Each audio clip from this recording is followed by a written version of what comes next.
What is up, everybody, and welcome back to Laying the Points with Farley Bets. We are back after 2 weeks off the holidays. July 4th took an extra week as we were sifting through Wimbledon. Man, Wimbledon was a tough grind for yours truly. That's for sure. We actually had a pretty big play on over 3.5 sets in that men's final, Djokovic and Alcaraz on Sunday. So that was a killer loss. But you know what? You got to take the good with the bad. That's why you have good bankroll management. What's up, everybody? My name is Chris R. Farley, professional handicapper now for 4 years and running. You might have seen me on VSiN. You might have seen me on the BetUS NBA or NFL shows of the past. You might know me from the 33rd team as head of betting and betting content over there. Now you can catch me at sportswagers.live or sportswagers.ca for our daily plays over there at SW, obviously on Twitter as Farley Bets. You can check me out on Instagram too for a little more personalized version of Farley Bets, but all my main betting content is on Twitter. And right now, our main sport that we're betting is the WNBA. We're 33-15.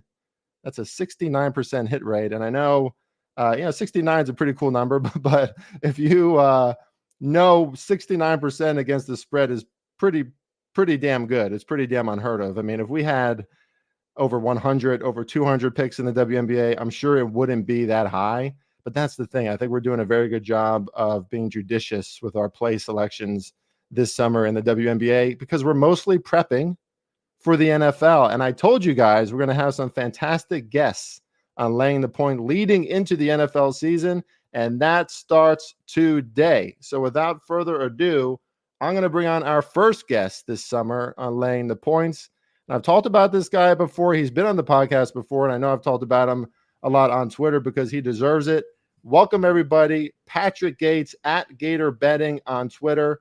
Patrick, I'm going to blow you up here a little bit because you really do deserve it. I don't know if there's anybody in the sports betting industry, and I'm including myself in that. And I think at Sports Wagers, we have some of the best writers in the betting industry for sure. But as far as your preparation goes, Patrick, like this might be my first question for you is like, how long does that shit take you? Because Patrick Gates, he's a writer over there at the Odds Breakers. He's been on the Twitter scene for at least a few years now, putting his plays and putting his opinions out there. He's had his own podcast as well. You could talk about that if you'd like, Patrick. But welcome, everybody. Patrick Gates, expert golf, NHL, and horse racing bettor. And Patrick, your articles are just so like long and detailed. How long do those take you? And I mean, how often are you doing articles like that? Yeah, Chris. Well, first off, thanks for having me. And it all depends too. So obviously the golf, I think, take up the majority of the time. Those are probably a few hours a week. The horse racing's once a week, usually on Saturday. So that's probably another few hours. NHL is a little bit shorter, maybe an hour or two every day, depending on kind of how many plays I have. But that's kind of the schedule. Thank God now I kind of have a format that I can just transfer over pretty much from each article, right, whether it be golf or horse racing. So that's cut down on the time a little bit as well. But yeah, it's certainly a grind of trying to manage the day job and the night job per se of the sports gambling career. So, but it's something I really enjoy, which I think is kind of what has driven me so far to kind of put this extra preparation in. So I love it. And yeah, no, I mean, despite the amount of time that it takes, it's always an enjoyment. Yeah, well, you could tell the passion is there. I mean, you can't put that much time, that much detail into something if it's not there. And, a writer at the Odds Breakers, right? That's where I was starting out too back in, I think I started writing for the Odds Breakers in 2020. Love Kiev over there. Still try to promote you guys as much as I can. And I mean, I might get involved with the Odds Breakers again too. Who knows? We all kind of cross paths and try to stay in touch. But I always tell the story because I remember finding you or just seeing you on Instagram at a certain point, and you're like, even like the font, the color scheme, everything about it was like so buttoned up. I was like, oh man, Kiev, like the Odds Breakers have to know about this guy. They have to, because you just know that you're going to bring it. And I know you're going to bring it on this show too. First thing I want to ask you about and talk about is horse racing, because I know you have a long history with that, both personally and in the way that you bet. And just for someone like me, right? Like I love to bet the Triple Crown. I mean, who doesn't, right? Who doesn't like a shot at a trifecta, superfecta to win 100,000 that day or whatever? Pick a few winners here and there, but I really like race to race. I don't know what I'm doing. I don't really know how to like necessarily approach horse racing, like from the start, right? Like those weekly, the pari-mutuel bets and everything that goes into that. So where would somebody like the basic guy or gal who wants to get started in horse racing, which by the way is kind of the OG of all sports betting, right? Like maybe they were betting in the Coliseum in Rome back in the day. I don't know. But like sports betting, that started with horse racing, right? Like that's kind of where it all began. So I know horse racing is a little bit different because those odds can change up until post time, right? And then, so there are fixed odds and maybe you can get into that. But where would somebody who's a really true green rookie start when it comes to betting horse racing? Yeah, I mean, before I get into that, I do want to give you a shout out because you did find me on Instagram. I was trying to think of the date when that was. I think it was probably pre-COVID, so maybe 2019, 2020. I think it was 2020 because I think I started at the Oddsbreakers in early 2020, right before COVID. All right. And then COVID hit, so I just had a lot more time on my hands, working from home. So we were trying to build the Oddsbreakers a little more. Yeah. So around that time frame, you popped up. Yeah. Yeah. But getting back to your question, so in terms of getting started with horse racing, I mean, with most industries too, it's kind of tough in terms of you have your OGs per se in the industry, and then trying to reach out to them and just trying to kind of pick their minds in terms of a strategy. It's a little bit more difficult because horse racing, everyone has a different strategy, right? There's no set in stone scientific method that people are looking at and saying, oh, look, the one's clearly going to win this race. I mean, if it was, it wouldn't be gambling, right?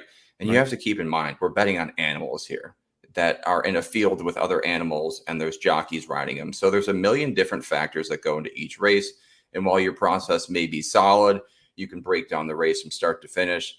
Unexpected things do happen. Horses get bumped out of the gate. Horses get ejected.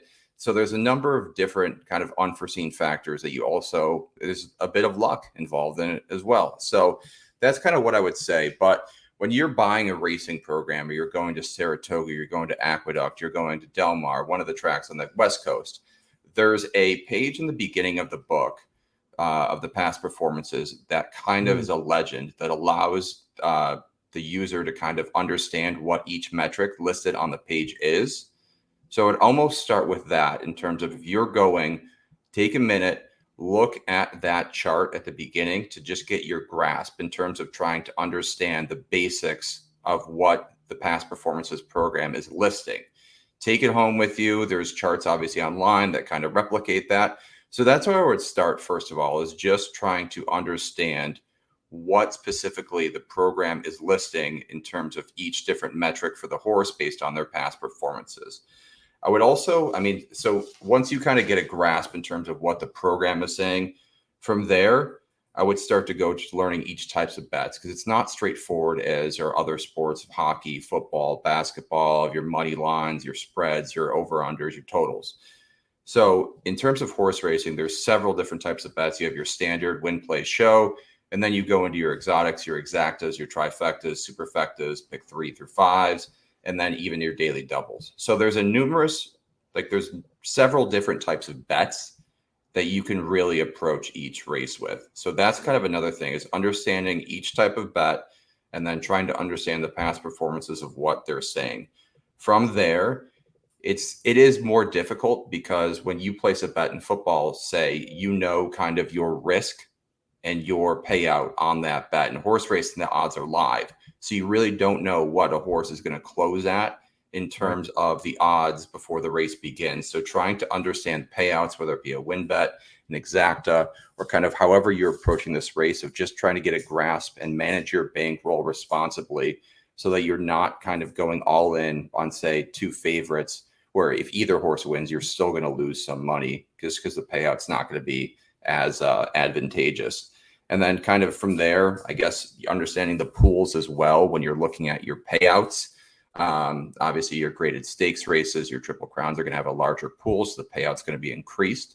But if you're just betting on a random 6th race at Presque Isles Down on a Tuesday afternoon, the payout's not going to be as kind of big as Right. the same odds would be at Saratoga on the weekend. So And that's because it has to, like, it's based on who's putting in the bets, right? Like how much money is in the in the in the pool. pool. Yep. So Yeah. each type of bet, whether it be win, place, or show, has their own pool, and then your exotics have their own pool as well, whether it be a pick 3 through 5, and then sometimes they have a rollover if that's not hit the day before, and then once that rollover pool starts to kind of get big enough at some of these larger tracks, you'll see some of these syndicates come in and pretty much try to run everyone else out of town in terms of Mm. grab the majority of that pot because it has started to flip from a negative EV to a positive EV. So that's something else you have to be kind of aware of in terms of they have the money up front to kind of go all for the next 5 races, where Mm. most people like myself don't have that type of money, that you're going to kind of do a 8 horse field across 5 races, which is really going to rack up. So you're looking to try to single a race with maybe the favorite or another horse you like, and then kind of adding 2 or 3 from there to kind of keep that ticket cost down. So it's a whole kind of different mindset when you enter those pick 3s, pick 4s of trying to increase your chances of winning by having multiple horses in each race, but also trying to understand the ticket cost and keeping that down, because if it does lose, which is the likely of chances, that is a significant kind of portion of your bankroll, because that ticket does cost more. Sure. And also when it comes to fixed odds, right? Like the sports book is making it, is that has nothing to do with the pool, right? Like it's the sports book is making a decision to put fixed odds on there that Yep. work just like any other bet, right? Like and that doesn't change. Hence the name fixed. Yeah, exactly. I think Naira, especially for the New York tracks, that pool is definitely separately than you're going to see on like a Triple Crown race, fixed odds before the race even starts. So that's a completely separate, different pool.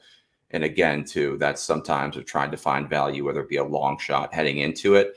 I know Circa also opens up several different pools each year for heading into the Kentucky Derby. So that's another way that players can kind of try to get better odds on a horse come race day at the Derby. But again, Mm-hmm. you're following all those prep races from when they were 2-year-olds into 3-year-olds. So it's a little bit more work. But I guess if this is your bread and butter, it does pay off because you are going to get better odds on pretty much every horse. Yeah. So is there any, coming from, I mean, although I clearly bet a lot of other sports, the NFL is kind of like where my foundation is, Yep. and I know how much the market, like it's all about the market, right? You're betting against some of the smartest people in the world, or not against necessarily, but the market is influenced by, some of the most winningest sports bettors in the world, the smartest in the world in the NFL marketplace. So I'm always thinking about, overreactions or underreactions in the market. So are you ever like trying to forecast where the odds are going to go, before post time, or do you not even get involved in that part of it? Yeah, you can kind of, after a race ends, the odds obviously open for the next one, and you can start to see slowly in terms of where the public money is going to start to come in, whether it be, and this is kind of cheesy too, but the public money, certain times it comes in on a horse just because it's his name. It's Oh, really sure. that simple. I'm Like sure. there's a lot of overanalyzing you do is why the public's on this horse. It could just be it has a great name. So there's several different factors of that as well. And going back to kind of these larger groups of, they normally place their bets kind of right before post time. So it is a little bit tougher to kind of see where that sharp money is coming in on. And the odds are ever changing. So in terms of forecasting who you think might be the favorite come post time, you can kind of get a general grasp on terms of, hey, maybe he had a bad start his last race. But before that, he was good. He changed jockeys now. They put blinkers on him. So he's going to kind of be a little bit more focused. And this jockey who's ridden him before has gotten a better trip out of him. So you're like, okay, he's not the morning line favorite. But if kind of people see what I see here, he's probably going to shift down in terms of odds. So there is a little bit of forecasting you can do. But again, most of it's pretty tough just because there's 8 to 10 other horses in this field where those also have ever-changing odds as well, which is going to affect your horse. Yeah. Even though people may not be on it, another horse may get bet down or laid off and that's going to change your odds. For sure, for sure. Is that, Patrick, I couldn't help but notice, is that a freestyle mobile microphone you have? Yeah, I got a little mobile microphone too. I love have to that. get a new one. My tripod actually, it's not that great right now. It's broken, so I'm kind of just freestyling with it today, if that's okay. I'm thinking about getting like one of those little tiny mics that you see. Did you see that tiny little like ESPN one they had the other day? Right? Everybody was like this. Oh yeah, that's right. You just The clip it there, clip-on right? ones. Yeah. I mean, Yeah. I love this Shure mic I have sometimes, like as far as the quality of it goes. But this damn thing, if you just move it a notch, it like falls out of the USB port. Like I need something that just stays on. My question is, this is off topic, obviously, but on these like reality shows and stuff, how do they put a microphone in their bra and their shirt, and there's never any there's never any interference? You could just hear it. Like I guess you just need to spend thousands of dollars on a mic. I don't know. It's kind of underrepresentation in the podcasting industry. It seems like I mean, reality TV gets their own TV crews and audio support, and we're just left kind of fending for ourselves. So you have tried to help produce this podcast, Patrick, and you can see the effect you've had so far. Zero, because of the amount of time that I have in my life. But you sent me some great stuff, and I'm going to use that. I'm going to use that eventually. But great overview just of how to get started. And just one more question about horse racing, and then we'll move on to golf. So, I mean, it really is about the horses, right? I mean, you probably know a lot of these horses because they're racing over and over again, right? Like after some time, right? You're just kind of tracking them and you know their background. But are there any places that you would suggest where we could go to look that are just, better than most as far as the resources go? You spoke about the legends before the race, but are there like sites or, authors or Twitter accounts that you would trust more than others? Yeah, so in terms of kind of researching just horses based on this, it's called Equibase. You can type in the horse's name, it'll kind of give you all the past races. You can look at the PDFs, and then sometimes it'll even link the YouTube to that particular race. You can watch it as well. Yeah. DRF, Daily Racing Form, is another great website as well. So those are kind of the two websites I use. America's Best Racing is another one that writes pretty solid articles. So those are the three that I kind of really look at in terms of pre-race betting. Obviously, I get my past performances, my program from DRF. So when you do that, sometimes they include a little analysis on the horses they like. So you may miss things when you're looking at doing your own research, and it's pretty helpful. So while you don't necessarily need to follow all their bets, they do make some great points in terms of whether it be a pedigree that you had missed or kind of an aspect of a race before where this horse was maybe sent 3 wide and got a bad trip. So there's several different websites, but I really like DRF because it does kind of include that little analysis on the top when you buy the programs. Oh yeah. I mean, I love it that they take a position, right? Because then you can, I mean, you don't have to take their position, but you can either agree or disagree, which is always just a nice starting point, right? Especially if you don't really know which direction to go. So that's also, I got Equibase, DRF, and America's Best Racing out there for everybody. Just to repeat, because on so many podcasts, you hear things mentioned one time and then you have to rewind and try to find it again. So DRF, Equibase, and America's Best Racing. Let's move on to golf, Patrick, because you do a lot of golf. You do it very often. You're very comprehensive at the Odds Breakers, and check Patrick out at theoddsbreakers.com for those articles on a regular basis.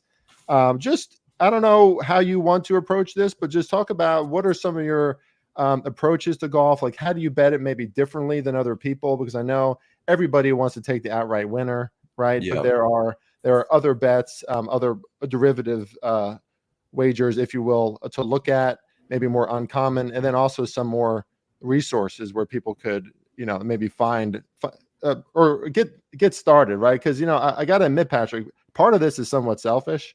As I get my ass continually kicked in tennis, like I love betting tennis. Yeah. And I love betting women's tennis in particular because the matches aren't 4 hours long.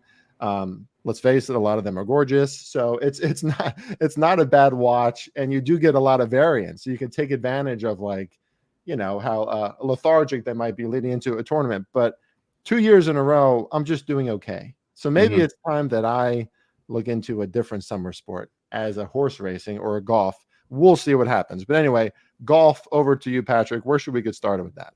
Yeah, I mean, first of all, we have a massive tournament this week. We have the Open Championship in Scotland. So I'll have my article out later today, if not tomorrow morning. So be sure to stay tuned for that last major championship of the year. Golf betting is another weird one where there's several sites in terms of your databases where you can go to. There's Fantasy National, the one I use. There's Rick Run Good has another website as well, and then the BetSperts started their own database recently. So there's three different kind of main models, sites, databases, whatever you want, resources that you kind of look up these strokes gain numbers, their recent performances, and kind of learn a little bit more about the course.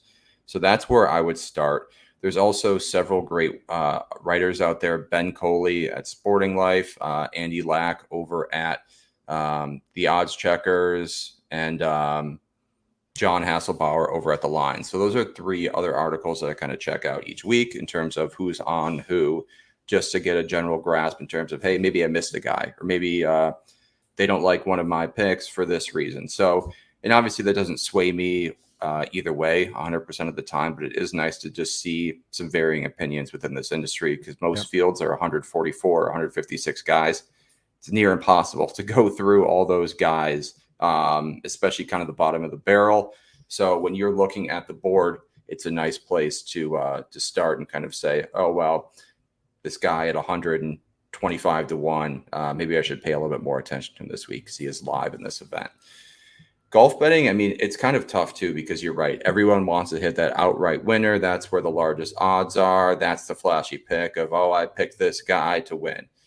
But that's not sustainable. Having a good average in terms of if you're playing your bankroll right, hitting an outright maybe 1 to every 8 events, depending on how you structure your card, is going to turn a profit. But again, that's tough. This year, especially in golf, we had a ton of rookies win at the beginning of the year. Scotty Scheffler went on another run during the middle of the year and has continued his stretch too. And he's going off at 5 to 1, 4 to 1 every week. Yeah. So unless you're singling him on your card, it's really tough to turn a profit this year. It has kind of straightened out the last few weeks with Davis Thompson winning at the Rocket and Robert McIntyre winning last week, at the Genesis. So it is starting to turn around. We are getting some better price outrights. But yeah, the majority of my card is actually placements. So you're going to look at the T20 and the T40 bets. BetMGM is one of the only books that has ties paid in full, which I would highly recommend because sometimes, especially in these larger fields, you do get those guys at your placements to finish on that T40, T20 kind of line. And if you bet these at, let's say, a DraftKings, a FanDuel, those odds are going to be sliced in half by however many guys finish in that same position. So you're not going to get the full payout that you wagered. It's kind of a little ridiculous, but BetMGM, so BetMGM's all ties paid in full. DraftKings has started to get into it for major tournaments of all ties paid in full. So just be aware of that, of when you are betting a placement, the odds aren't as great, but they do allow you to protect yourself a little bit, especially kind of on Sunday when you're sweating out those bets. So those are kind of the general advice I would get. Obviously, that their markets are coming to be as your nationality markets, your top Canadians, your top Koreans, kind of whatever you want. Smaller pool of players, and they do allow you to take advantage of some decent prices, especially when they're 4 or 5 man fields that are in that prop, because there are certain guys that just aren't playing well right now. They don't fit the style of course, especially this week, the link style golf.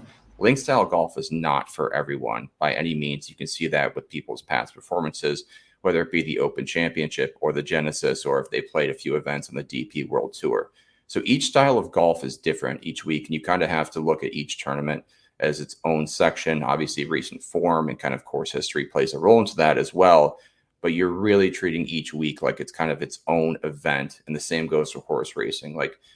I know with NFL and NHL, you can kind of get a little bit of rollover and say, all right, great, they had a bad week last week or whatever.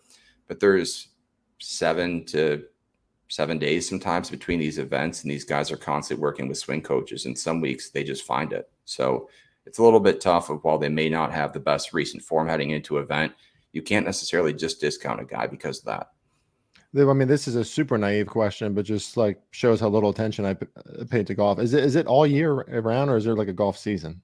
So yeah, there's a golf season. So generally, this year they reverted the calendar back to or they reverted the schedule back, excuse me, to a calendar year. Mm, So this year, I believe it'll end around August and then start back up in maybe October. There is a fall swing, like I mentioned. So we do get a few events out in Hawaii and that West Coast while the weather's nice in the beginning of the year, and then it'll slowly start to switch back to kind of your Floridas, your South Carolinas, and then that one East Coast event each year. So there is a calendar. It's a pretty grueling kind of schedule, I'd say. yeah. And this week there's even two events too. So you have the Open Championship, then you have the Barracuda as well, which is an alternate field event of guys who you do have some sort of inclination of who they are just based on watching golf and kind of betting it through the years. But there's also a lot of guys in that event that this may be their first or second event on the PGA Tour. Oh wow, yeah, and it's I mean, I imagine that's a much like smaller circuit, right? So they're either choosing, or is it like they either qualify for one or the other? Because everybody would rather do the U.S. Open, right? I mean, the British Open, the British Open. I'm sorry, yeah. So if unless they didn't qualify for the Open Championship, the British Open, whatever you want to call it, they'll play in this alternate field event while the FedEx Cup points, which is kind of their season-long total event. They'll play in that just to try to get some points and money as well. So anyone who didn't qualify will kind of go play in that, or they'll just take the week off because the PGA Tour is starting to near the playoffs, the 3-event playoffs. So it all depends on the type of player, but especially those guys who are kind of battling for their PGA Tour cards right now, who are on that kind of cut line near that 125 number in terms of the FedEx Cup standings, they'll be playing in every event they possibly can heading forward. Well, I mean, you're not afraid of a challenge, Patrick, because I would say, I mean, horse racing and golf, like the thing I like about the WNBA during the summer is there are 12 teams. Like, that's nice. I can get pretty, I can become an expert pretty quickly about who these teams are, like what their potential is. I mean, it's innumerable in golf, it seems. And, you know, horse racing, right? I mean, they're always breeding, they're always churning them out, the next great horse. So it just seems like that's a ton of homework all the time, Patrick. I would say, you know, just hearing you talk about it too, I would probably be more inclined for the horse racing than betting golf more often. Just because, I mean, did the live golf stuff like that kind of interfere with your handicapping and like how to approach it too? Because that cut right into some schedules too, right? And some guys who you know, the projected maybe in some courses didn't go there. Is that still going? Is there still live? Live's still alive and apparently thriving for what they say, whether that's true or not. But it certainly has picked up some steam. Huh? A lot. Yeah. Capital a lot. Yeah. So Live did cut into the PGA Tour. Obviously, that's nothing crazy to say. Yeah. But in terms of the odds boards, that's where it really hurt, because you are getting some guys that you saw maybe 2 years ago around 45, 50 to 1, and now they're kind of near that top of the board at 25 to 1. So you are missing a few key guys that did go to Live, your Rahms, your Koepkas, your DeChambeaus, your Niemans, kind of going down the list, Cam Smith. So those are guys that kind of filled out near the top of the leaderboard, which obviously allowed you to find some value further down. But those guys who are further down are now moving up. So the odds did get a little bit worse. That's why it's really fun in these major championships when everyone's in it. The odds board's a little bit better. So it is kind of, I do go a little bit heavier on these majors because you do have better odds available. All the books kind of have varying odds, which is really nice as well. So line shopping is huge in golf too, because FanDuel, DraftKings, BetMGM, or whatever other book you use, all have different odds. So that's the part that I like. The price, making sure you get the best price is huge, especially for your bankroll management going forward, because sometimes you would have to spend an extra $50 or $100 depending on your unit to bet a guy when you could save that if you just looked at another book. 100%. Well, I like to know that market. The market matters in every sport, but that's a little more familiar, at least, than horse racing, which is just all over the place, it seems like. All right, Patrick. Well, let's move into NFL, because Patrick doesn't just do NHL, golf, and horse racing. He does the NFL too. I mean, who doesn't bet the NFL at least a little bit, right? But I've never talked to you about NFL stuff before, Patrick, so I would love to get your thoughts on a few things. We're going to do a little buy or sell of some NFL teams that I listed here to talk about. And then I know that you have some questions for me about NFL betting too.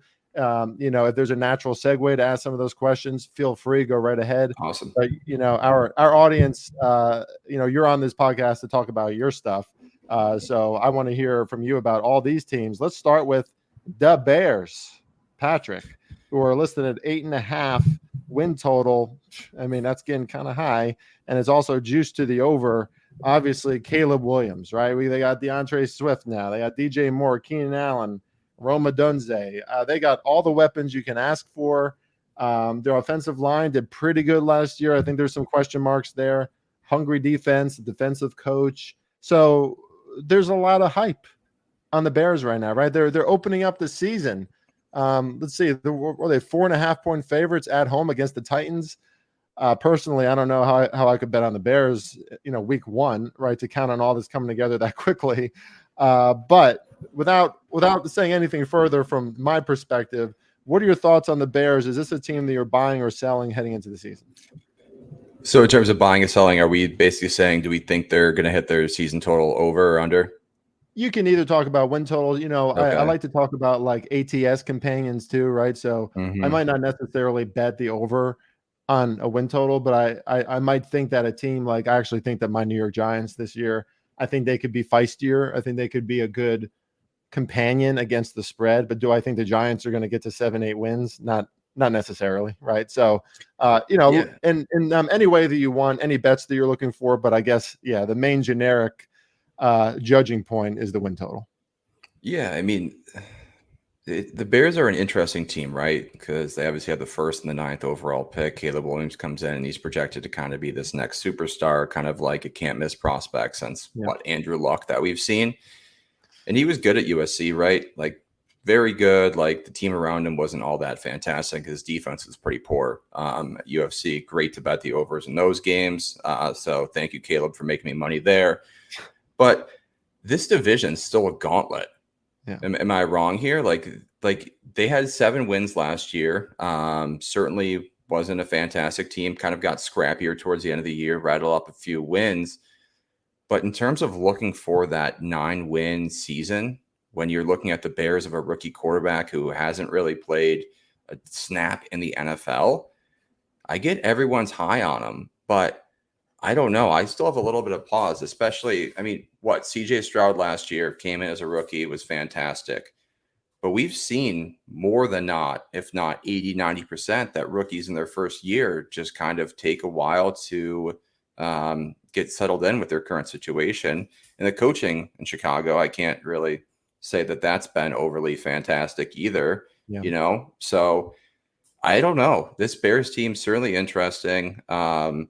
The Eagles have maybe got a little bit better. The Giants, like you said, I think they're still going to be pretty scrappy. And Dallas, again, is still going to be kind of one of those contenders, it seems like. So 9 wins seems like a lot. Maybe they'll push that total if they sneak out a few wins, kind of how they did if Caleb Williams is able to mesh early in the season. They do have a ton more options offensively, but we've seen this situation play out for the Bears in years past in terms of, we have this new revitalized offense.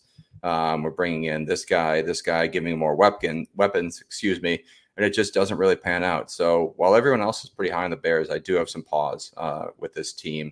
Defense is decent, but I think their schedule is just absolutely brutal. It is pretty. First of all, I like what you said about rookie quarterbacks, right? Look at Baker Mayfield recently. Even look at Trevor Lawrence, right? Like these guys aren't exactly. Trevor Lawrence, I would say more than Caleb Williams, was thought of as a generational talent. Somebody who every team in the NFL would take him at number one, no question about it. And, he just got a new contract, but a lot of his statistics are comparable to Daniel Jones. And, we know the way the world feels about Daniel Jones at this point, for the Giants. So, and, Bears, the Packers are on the up and up with Jordan Love. The Lions are one of the favorites to win the Super Bowl. They're one of the favorites to win the NFC. They almost got to the Super Bowl last. Yep. God, I really wanted them to beat the Niners. That was rough. And then, you really don't know what the Vikings are going to do, right? Like the Vikings could be really feisty this year too. Like, maybe the quarterback situation figures itself out. You said Matt or their, the coaching staff there for the Bears, right? Like Matt Eberflus is a defensive guy. So I just as a handicapper and a bettor who's been doing this for a little while, like I don't know how I could immediately, as exciting as it must be for Bears fans, right? Like I'm sure Kiev, as much as he's trying to like Yes. downplay it, I I'm mean, sure why wouldn't you be, right? Getting a new you gotta be quarterback's the best part of being an NFL fan. Like when the Bills got Josh Allen, that it was heaven. I Oh yeah. mean, that's all you think about is moving forward of like, all right, we got our guy. And then for the next 3 years, you're just hoping and praying that he somehow comes through and he signs that second contract. So that's pretty much It's just it. But even just the visual though of the Bears being an explosive offense is like tough for me. I, You know, it's we just like haven't seen it. So yeah, it's everything your um, brain has trained you to think. You now have to kind of revert that and be like, okay, the Bears can put up 28, 35 points this week. And you're yeah. like, I still don't know. I'm going to need to see it first. Plus, it's not lost on me. You know, Caleb Williams, I forget where he's from originally, but Southern California, it's sunny every day. You're going to Chicago. You know, you're going to where as of October, there could be cold and windy, shitty weather games. Like this kid better be tough. You know, like I know that he's charismatic. I think he has natural leadership qualities. He's clearly an all-world talent, but you know, to be the Bears quarterback, to play for the Bears, there has to be a toughness there, right? To play in the NFC North. So we shall see with this. You mentioned the Bills, Patrick. Let's talk about the Bills. Their win total is at 10.5, trending under. They got rid of Stephon Diggs, still got Josh Allen, who you mentioned. I mean, he can do it all, but maybe he's doing too much. What do you think about? Is this your team, by the way? You're from New York, Yeah. right? So are you? Yeah. Are you a I'm Bills from guy? Buffalo. Okay, Live and die by the Bills. That's the deciding go factor of Mafia. happiness every week. Exactly. Unfortunately. Um, Yeah, I mean, Caleb Williams could have used that transition from the Pac-12 to the Big Ten maybe a year earlier to toughen him up a little bit. It seems like maybe that would have risen his draft stock. But the Bills had a ton of offseason changes this year. It seems like Bean kind of did a hard reset on the cap, trading Diggs away. That experiment unfortunately failed. Whether who you want to blame, it doesn't really matter. They weren't able to make it back to the AFC Championship like they did before and eventually go on to the Super Bowl. So the dream is still alive for Bills fans of eventually getting one before we all go. But yeah, the secondary I think is going to be the biggest option, the biggest kind of question mark this year because Micah Hyde has partly retired. Has said he may come back only to play for the Bills. Jordan Poyer goes to the division rival Miami Dolphins. Matt Milano was out last year for a while. He comes back. And then that second middle linebacker position has kind of been a rotating cast of characters. I think we were on our sixth middle linebacker last year when we lost in the playoffs. I mean, that defense was emancipated, like just destroyed. There was backups everywhere. I think DeMar Hamlin was maybe in even at safety, which is so. I mean, this team's defense has kind of, while they've ranked well in terms of statistics, has still kind of been unable to shut down those Joe Burrows that we saw 2 years ago in the playoffs, the Patrick Mahomes. So there's still room for this defense. They keep drafting pass rushers, keep not working out. So it's pretty frustrating for that. The offense is going to be interesting too, right? Because we brought in Kincaid last year and Knox was hurt for a little bit and kind of thought, okay, we're going to more transition to a 2 tight end package. We're going to kind of really allow Josh Allen to find those crossing routes on third down instead of having to put his body on the line and run for those 3rd and 7, 3rd and 6 plays. Didn't necessarily work out. Kincaid kind of got more involved in the offense. I'd say towards the second half of last year, Knox started to mesh as well when he came back. Diggs is obviously a loss. But again, towards the end of the year, he really wasn't kind of that playmaker that he wanted to be. Keon Coleman comes in. So we'll see. Curtis Samuel, they had a few other wide receivers. So it should be an interesting year. I do think that people are discounting him a little bit this year, and this could just be a personal bias. I'm very well aware of that. But we've seen the Bills get overhyped in years past and underdeliver. The Bills, I think, are in a much better spot right now, kind of sitting in that, let's say, 5 to 6 to even 7 position in terms of Super Bowl odds favorites to kind of make a push.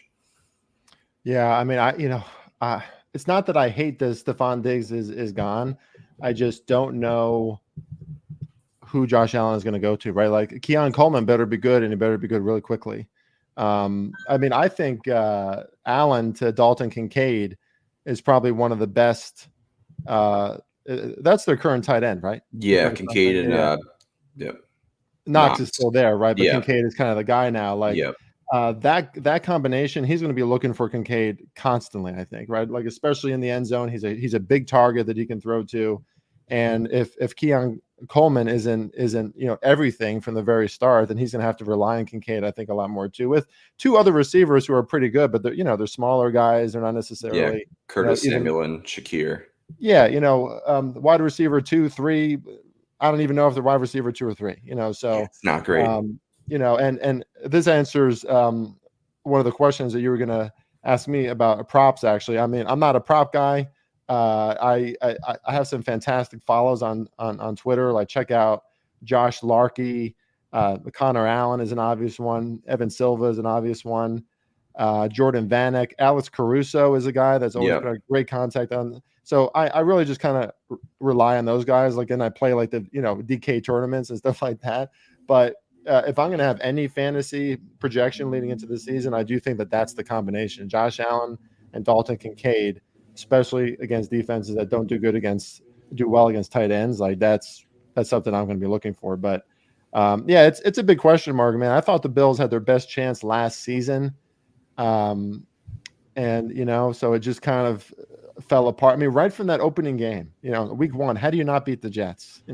How do you let Aaron Rodgers go down and then you don't beat there's just so many disappointing things that happen and frustrating things that happened for them last season that I think it's just going to be hard to come back after that, but we shall see. Let me ask you just about one or two more teams since we're running short on time here. And again, folks, that's on my end. Things are crazy busy. So we will have Patrick Gates back on the podcast soon. And actually, a little teaser alert: we have a really fun idea podcast that's developing for this NFL season. And Patrick is a part of that. So you're going to hear plenty of his opinions in the future. Let me ask you about the Texans, Patrick, because I don't think there's any team that's getting more hype. CJ Stroud is, he's out there on like that HBO show now. He's all over the media. Yeah, Joe Mixon, Diggs is over there. Nico is still there. I mean, he's a very, very good wide receiver that I think is still underrated. Their offensive line is decent enough, right? Daniil Hunter they brought over. Danico Autry now with Will Anderson. I mean, there's a lot of big names in this team. We saw what CJ Stroud can be. Is it too much hype too soon, or is there a lot of reason to get excited about this Houston Texan team? I mean, what a receiving core. Diggs, Nico Collins, Tank Dell. You're like, God, that's a threat. It's beast. But again, I think CJ kind of makes them that too, right? Because we didn't know about Nico Collins and Tank Dell last year at all, right? And they're obviously very good, but you have a quarterback like that, you're way better. It's also that old saying of there's only one ball. Right. If Diggs doesn't start getting his catches, we've seen him do it in the past, so that's always kind of an interesting thing of how he meshes with those three. Because if Stroud's just looking his way and not getting Dell or Nico involved, there could be some contention there. But I am pretty high on the Texans this year. I mean, what a fun team to watch too, despite kind of going out in the first or beating the Browns in the first round. They beat them, right? Pretty sure. The Browns in the first round? Yeah. I think so. Yeah. Flacco, right? The Browns don't go very far. So that sounds right. Yeah. No, I'm pretty high on them too. And you look at their division too. Trevor Lawrence, I know he just got that brand new contract, but there's still some question marks with him. I don't know if he's exactly kind of lived up to his hype there. Tennessee is kind of in turmoil right now. It looks like they're starting their rebuilding phase, despite Will Levis kind of being their guy in quotation marks moving forward. Indy's a decent team with Andrew Richardson, moving forward. So that's kind of another dark horse that you maybe look at. He did look pretty decent in his first few games before getting hurt. But I think Houston wins this division, and what their win total is at 9.5. I think they clear that fairly easy just through divisional play, despite how far they go in the playoffs or whatnot. But if you were getting that line at 9.5, they had 10 last year, so I think they continue to improve. So I have no doubt in Houston this year. It'll just be interesting to see kind of how that defense holds up, because we've seen a few of those games last year where they didn't look great by any means. And they're young, right? Like there's some Yep. young guys in the secondary still. Derek Stingley Jr. is a great player, but he's young. He hasn't been in a lot of those big game experiences before. And I'm glad you brought up the playoffs. Actually, a shame on me for not immediately knowing that. When you're catching up on last year and getting prepped for this year, Yep. there are like so many names. Like I think the other day I forgot like the most obvious coaching names in the world. I was like, I don't know what's his name. So anyway, we're still catching up. But yeah, 45-14, they beat the Browns' ass in that first round. And then remember, they went on to the second round and the Ravens beat their ass. And of course, it was at Baltimore. But like I'm wondering, is this version of the Houston Texans, like if they saw the Ravens in the second round this year and the divisional round, is that going to be like entirely different result because of now the more talent surrounding, more experience going back into the playoffs again, assuming that they make it. So it's going to be interesting. I'm kind of in both camps. I agree with you. I like the potential of the tech. Like, how can you not see buy signs on this team? Regular season 9.5, I'm fine with, but in terms of betting them to win the Super Bowl, I wouldn't touch it. And as far as game by game, right? Like they're going to be. I mean, if we look at them in week 1, let's say they're, I mean, it's actually a very sneaky line because the Colts are only 1.5 underdogs at home against Texans in week 1, but I think that's actually very sharp.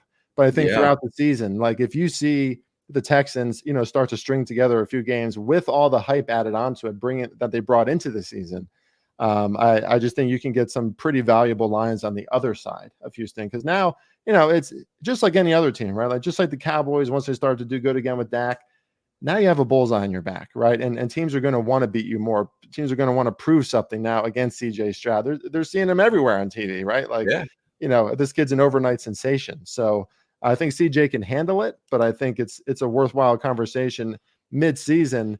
At certain points, it's going to be anyway to fade the Texans, or maybe they're a little bit overrated in those spots. Patrick, I had so much more to get to, but I figured that we would, still have some things left on the docket. Maybe we can get another podcast up before the NFL season starts.